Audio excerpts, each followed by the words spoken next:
વજન વધે છે કઈ રીતે?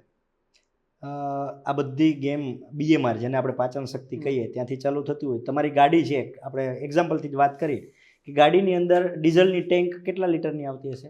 40 જેવી ગાડી એવી ટેન્ક આવે. તો તમારા શરીરની ટેન્કની પણ કંઈક કેપેસિટી હોય છે.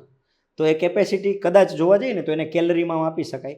તો કે જેન્ટ્સ છે તો 1800 થી 2000 કેલરીની ટેન્ક હોવી જોઈએ કે પર ડેનું કન્ઝ્યુમ કરવાનું હોય કેલરી. લેડીઝ હોય તો 1600 થી 1800. હવે આની કોઈ લિમિટ તો છે નહીં, અને એવું તો અંદર કોઈ મશીન ભગવાન એવું ફિટ નથી કર્યું કે ભાઈ આટલું ભરાઈ ગયું પછી સ્ટોપ કરી દઈએ. તો અત્યારે આપણે જનરલી જે જમીએ છીએ ને એ પર ડેનું તમે અત્યારે આપણે જે ગુજરાતી પ્રજા ગણીએ કે ઇન્ડિયન કોઈ પણ વ્યક્તિની ગણીએ તો એ 3500 થી 4000 કેલરીનું પર ડે ઇન્ટેક કરે છે.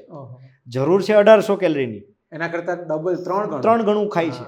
જો એ ખાવાની છૂટ છે, તમને જેટલું પણ ખાવું છે, પણ તમારે સામે વર્કઆઉટ એટલું કરવું પડે. તમારા શરીરના જે મુખ્ય 5 અંગ છે રેડી, એ ઓર્ગનને ચાલવા માટે કેલરી કેટલી જોઈએ છે? તો કે 1800. પણ વધારાની જે કેલરી તમે ઇન્ટેક કરો છો એની સામે તમને એટલું વર્કઆઉટ કરવું જોઈએ.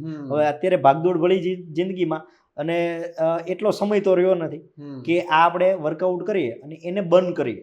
એટલે રોજે રોજ કંઈક ને કંઈક સરપ્લસ એમાઉન્ટ ભેગું કરતા જઈએ અને એ આપણા ફ્રીજની અંદર એટલે કે પેટની અંદર જમા થતું જાય છે. એટલે કે ઓબેસિટી વધતી જાય છે. શરીરમાં ફેટના પણ 2 પ્રકાર છે. એક છે સબક્યુટાનિયસ એટલે કે સ્કિનની નીચે છે ફેટ. એ ગમે એટલી વધી જશે ને તો કોઈ બીમારી નહીં આવે, પણ માત્ર બોડીનો શેપ ખરાબ કરે. બીજી ફેટ છે ઓર્ગનની ઉપર, જેને વિસરલ ફેટ કહેવાય. આ ફેટ એવી છે કે જિદ્દી ફેટ છે, એકવાર બને છે પણ પછી જવાનું નામ નથી લેતી. વર્ષોના વર્ષની મહેનતથી બની છે અને પાછી તરત જાતે જશે નહીં. તો આ બંને ફેટ એક વખત આવી ગઈ એટલે એ ઓબેસિટીના રૂપમાં શરીરમાં મહેમાન થઈને પડી રહે છે. શરીરમાં એનું કોઈ કામ નથી. આજે તમારું આઈડિયલ વેઇટ જોવા જઈએ તો કે ભાઈ 70 કિલો છે અને અત્યારે તમે 85 કિલો વજન પર છો, એટલે કે 15 કિલો શરીરમાં વધારાનો કચરો પડ્યો છે. હવે આમાં વજન વધવા માટે 3 વસ્તુ જવાબદાર છે.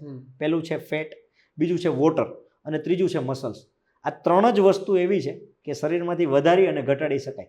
કદાચ 15 કિલો વજન વધ્યું તેમાં 3 જ વસ્તુ છે.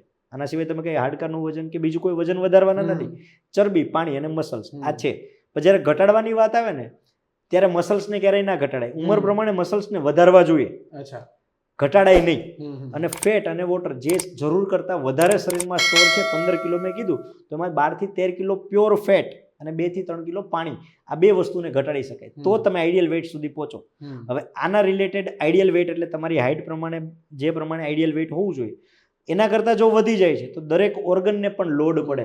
આજે તમારું હાર્ટ છે તો હાર્ટ 60 કિલો માટે બનેલું છે અને જ્યારે એને 75 કે 85 કિલોના માટે ઓક્સિજન પહોંચાડવાનો થાય છે તો એને લોડ આવે જ છે. ક્યાંક ને ક્યાંક હાર્ટ એટેક, એના રિલેટેડ કોઈ બીજી બીમારી, લીવર છે તો એના રિલેટેડ બીમારી, આ બીમારીઓ ઓબેસિટીને લીધે 100% આવે એવું કહી શકાય. એટલે આપણે હાઈવે પર પેલા ટ્રક જોઈએ ને, ઓવરલોડેડ ટ્રક હોય તો એને ચાલતા વાર લાગે. કદાચ એની 20 ટનની કેપેસિટી હોય, તમે 40 ટનનો માલ ભર્યો હોય તો એકદમ સ્લો ચાલતા હોય. કદાચ કંઈક એવું જ સિમિલર વસ્તુ છે. 100%. અને આમાં કેવું છે, ફુગા જેવું નથી કે ફુગો હોય તો ફૂટી જાય, પણ આ ફૂટે નહીં.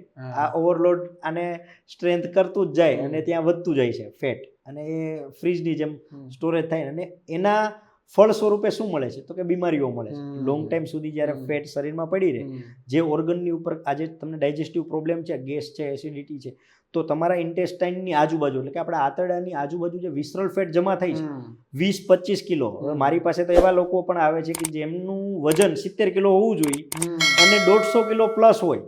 હવે વિચારો, એટલે 70 કિલોની કેપેસિટીની જગ્યાએ એમનું 150 કિલો શરીરમાં ફેટ પણ હોય. હવે વિચારો એ વ્યક્તિને કેટલી તકલીફ પડતી, એ તો એ પોતે જ જાણતો હશે, પણ એમાંથી એને જો બહાર નીકળવું હોય તો એને ફેટ લોસ કરવું પડે કમ્પલસરી.